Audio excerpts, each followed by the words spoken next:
Well, I'm involved in other things besides physics. In fact, mostly now in other things. One thing is distant relationships among human languages. And the professional historical linguists in the US and in Western Europe mostly try to stay away from any long-distance relationships. Big groupings that go back a long time, longer than the familiar families. They don't like that. They think it's crank. I don't think it's crank. And there's some brilliant linguists, mostly Russians, who are working on that at the Santa Fe Institute and in Moscow. And I would love to see where that leads.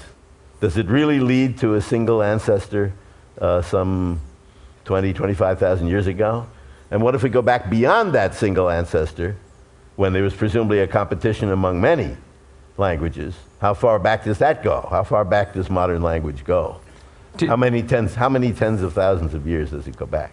Do you have a hunch or a hope for what the answer to that is? Well, I would guess that modern language must be older than the cave paintings and cave engravings and cave sculptures and dance steps in the soft clay of the caves in Western Europe in the Aurignacian period, some 35,000 years ago or earlier. I can't believe they did all those things and didn't also have modern language.